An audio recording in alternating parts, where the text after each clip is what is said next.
Bonjour et bienvenue sur la chaîne de Brico Bois Loisirs. Je vous propose de réaliser pour votre atelier un outil bien utile pour votre sécurité, à utiliser avec votre scie sous table ou votre toupie. Bon visionnage et rendez-vous à la fin de cette vidéo qui sera en deux parties. Eh bien, nous allons procéder comme à chaque fois à la découpe du bois, un petit réglage sur la scie aux bonnes dimensions, vérifie l'alignement. Voilà, c'est parfait et on va donc mettre le casque pour protéger nos oreilles et débuter le débit du bois.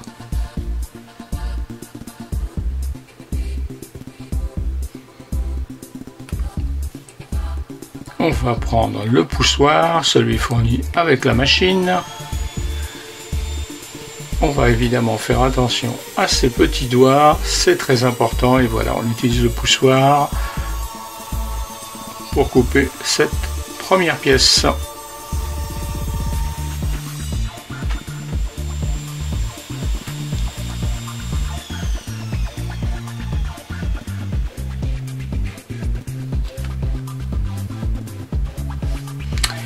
On va donc utiliser désormais le traîneau de coupe pour les coupes en travers.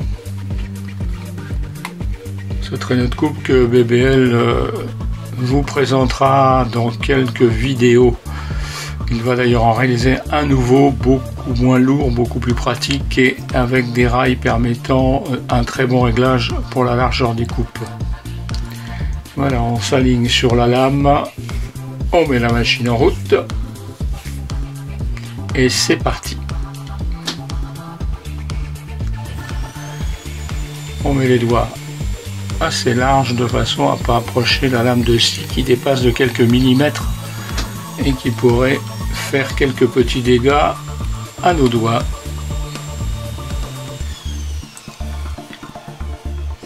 Voilà, on a réalisé hors caméra déjà une partie et puis ce que l'on va faire, on va en profiter pour donner un petit coup pour retirer les petites écharpes de chaque côté du bois avec un petit outil très sympathique que je vais vous présenter un petit peu plus près de la caméra, un petit outil qui vaut à peu près 4 petits euros et que l'on trouve dans les grandes surfaces de bricolage, qui est bien pratique. BBL s'en sert beaucoup pour nettoyer ces pièces de bois. Voilà. Ce qui est fait maintenant ne sera pas à faire prochainement. Voilà ce petit outil avec du grain de 80. C'est bien pratique, c'est un petit bout de plastique. 4 euros seulement, pourquoi s'en priver? On va passer à la dernière coupe des deux petits montants de notre outil. Voilà.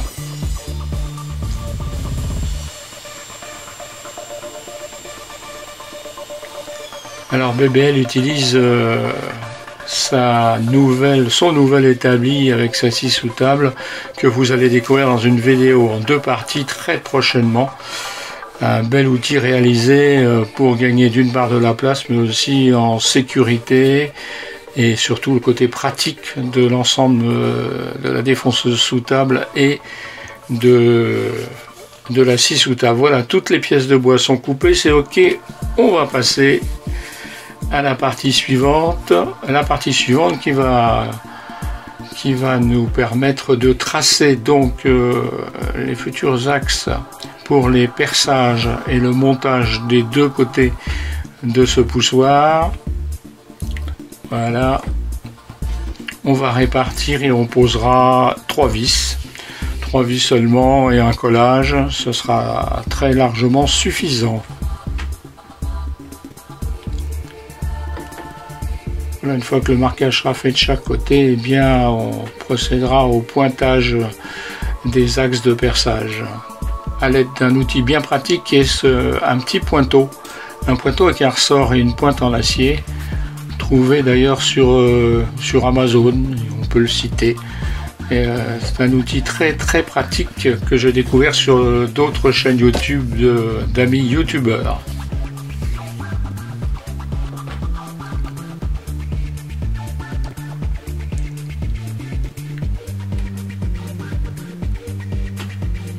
Voilà, les axes sont marqués. On va pouvoir pointer la pièce avant le perçage.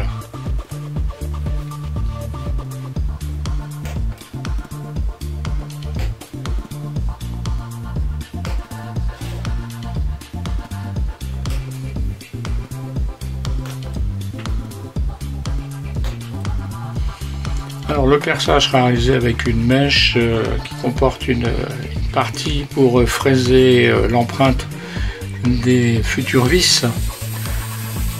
Autant tout faire d'un coup. On peut très bien aussi percer et après fraiser, mais dès lors où on a les bons outils, cette perceuse avec la partie fraise, on va quand même beaucoup plus vite.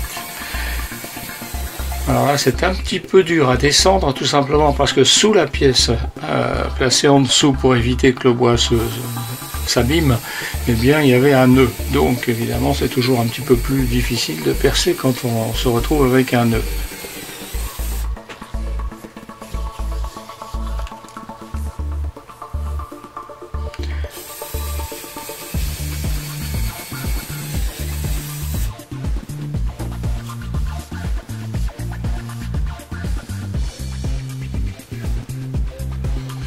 Voilà, alors ce que l'on va faire ensuite, on va présenter la pièce une fois percée et on va procéder à un pré-perçage de la partie du dessous pour éviter tout simplement que le contreplaqué éclate avec la vis qui arrive malheureusement de temps en temps et on est obligé de refaire la pièce. Donc voilà, on perce avec un foret beaucoup plus petit, généralement là, les vis devraient être de 2 mm, donc on perce avec un petit foret de 1.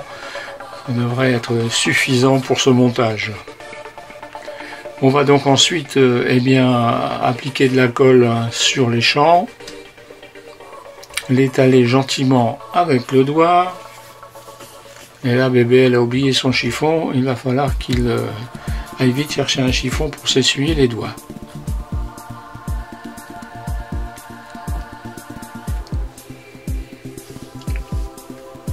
On pratique de la même façon sur la deuxième partie.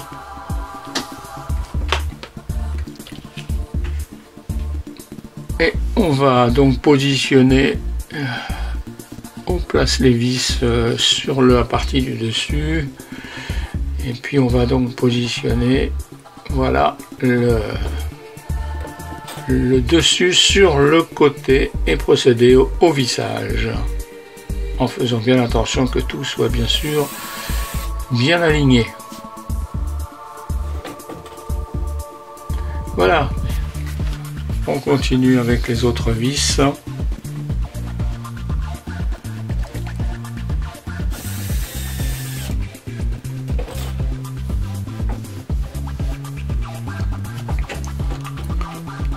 Et on va positionner bien sûr la deuxième partie. Là, on va remettre un peu de colle parce qu'en fin de compte, BBL n'a pas fait attention, mais le morceau de bois est tombé sur le côté. Il y en a plein l'établi. Donc, on remet de la colle, on repositionne et on termine le vissage.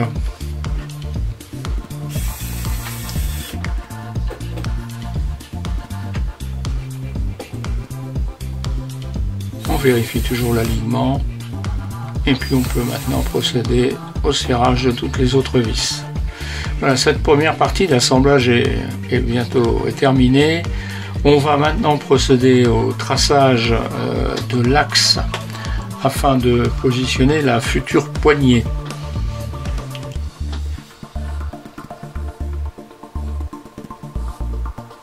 Voilà, on présente, après avoir tracé l'axe, on présente donc le morceau de bois qui sera la future poignée que vous découvrez maintenant. Et on va donc procéder maintenant donc à la découpe de la forme de la poignée.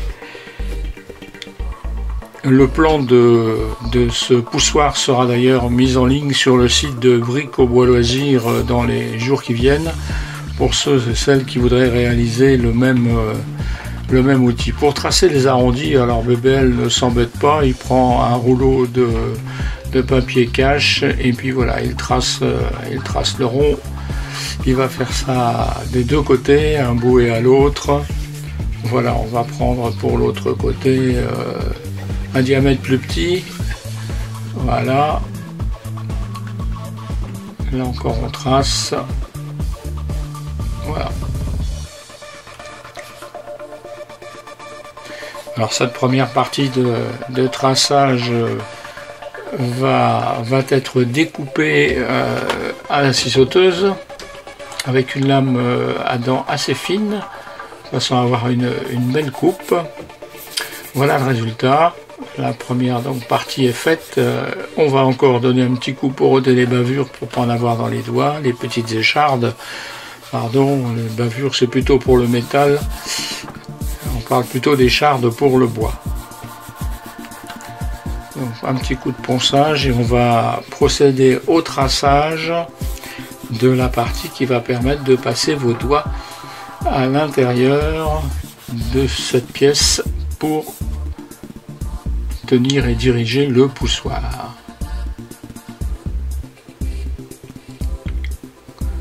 Voilà, on a commencé à tracer, les axes sont tracés. On va utiliser pour percer ces trous une scie cloche. Voilà, alors chose qu'il faut toujours éviter de faire, c'est de percer avec une scie cloche sans maintenir la pièce. Ce que BBL n'a pas fait. Voilà. Alors le reste du perçage va se faire hors caméra pour gagner un petit peu de temps. Voilà, les deux trous ont été réalisés, qui permettront de passer vos doigts à l'intérieur.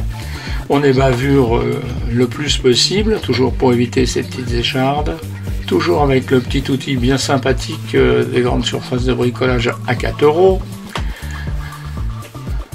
On ne pourra pas dire que j'en ai pas fait la publicité, alors que, vous le savez, BBL ne fait pas de publicité, pas de partenariat, pas de publicité.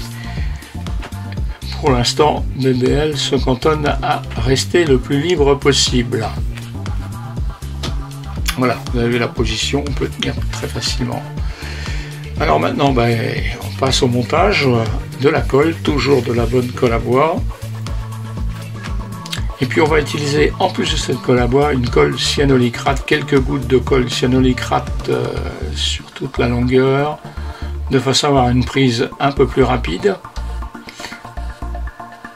Voilà, on va positionner la pièce en respectant bien sûr l'axe. Et on va utiliser deux petits serre-joints positionnés à chaque bout, de manière à maintenir la pièce en place avant le vissage par le dessous. Par précaution, 3 vis par le dessous permettront de réellement bien tenir la poignée. Voilà. Et puis on va laisser bien évidemment sécher tranquillement cette partie. Passer le deuxième serre-joint et puis on va retirer les excédents de colle. C'est toujours plus joli quand il n'y a pas de colle. Voilà.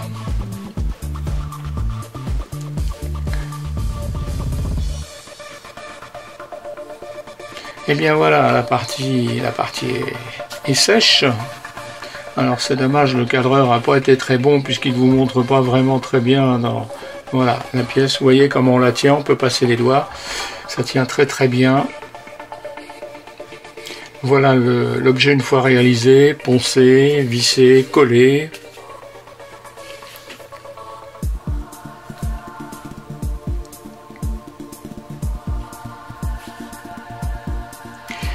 Et bien voilà, cette vidéo se termine, cette première partie de vidéo avec ce poussoir. Je vous propose de retrouver très bientôt une deuxième vidéo avec un deuxième poussoir.